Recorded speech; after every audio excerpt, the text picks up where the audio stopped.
Amongst the thousands of people here at Cultivate, we were able to track down one of our favorites, Mark Andrews with Greenleaf Nursery. And Mark, you guys are here obviously showcasing many of your plants, but we got one in particular right here behind us called Hearts of Fire. Tell us a little bit about this new Redbud. Okay. Well, what we're doing is this is the new varieties area of Cultivate where we introduce new selections. A lot of companies are here and everything. And we brought Hearts of Fire here to highlight it. It's a new Redbud from Ray and Cindy Jackson of Jackson Nursery in Belvedere, Tennessee. And this particular tree happened to be a seedling that was found in their fields. And because of where the seed came from, we know that it is a cross between the Rising Sun Redbud, which is another one of their selections that they made, and Ruby Falls Redbud, which is a selection bred by Dr. Denny Werner. So this particular seedling came up and we watched it. There's a very similar tree called Flamethrower that is out in the trade. And Flamethrower was actually bred by Dr. Denny Werner again of North Carolina State University. But Denny actually bred the Rising Sun with Ruby Falls. So that was an intentional matchmaking. So he did an intentional cross, whereas this one was done by nature. Okay. And both trees are very similar. They have, you know, bright red, orange colors as far as spring flush goes, all the new growth coming out and everything. And then what happens is it transitions back into, you know, other colors as you go back in and as the leaves mature and everything. Now the differences between the two trees, even though they're from the same parents, is that Flamethrower shows the foliage color a little bit more like the Rising Sun, which has yellowish, orange, tangerine colors. And so those colors are more predominant on Flamethrower. But those colors don't always hold up in the summertime. Those colors do not hold up well, especially in Oklahoma heat, is what we've noticed. And so Hearts of Fire is a little bit slower to show that color sometimes in the springtime, but you get that bright flush. But then what it does is in summertime, it fades more to this darkish green color.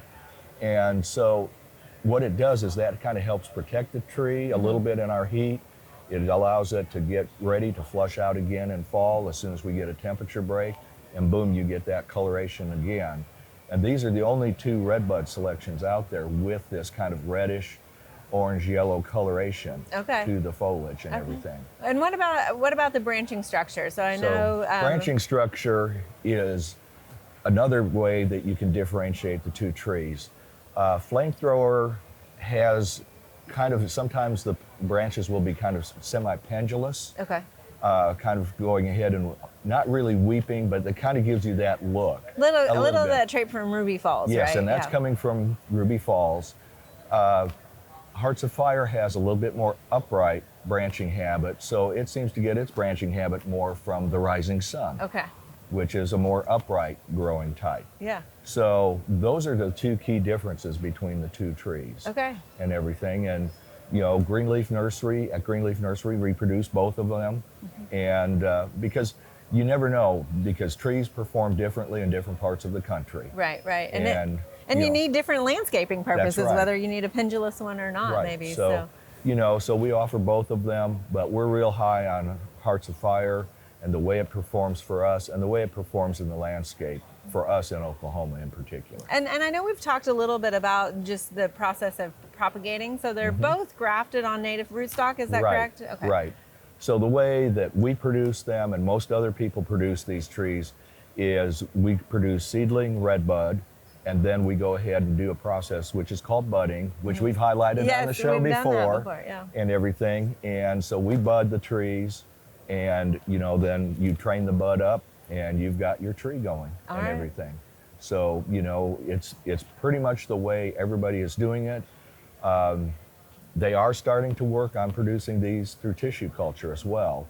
And both Flamethrower and Hearts of Fire are coming through in tissue culture very, very well. They seem to be very stable that way. And so we're kind of excited to see how that comes out as well. All right, so the propagation process might be changing in the future, it looks like. It's another option for people. And it's kind of exciting to see how that will work, because Unfortunately, people are not learning how to do the budding process as much as they used to, so it's becoming almost a lost art form. We still have plenty of budders that work for us, but we just want to have another option just in case there's an issue. Absolutely. Well, Hearts of Fire is a great addition to the collection of plants that you guys provide us. Thank you so much. No problem. Thank you, Casey.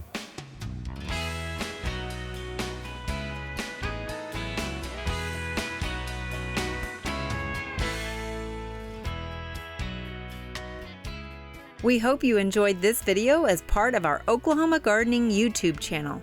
You can also find even more videos on the OK Gardening Classics YouTube channel. And join us on social media for great gardening tips, photos, and discussion.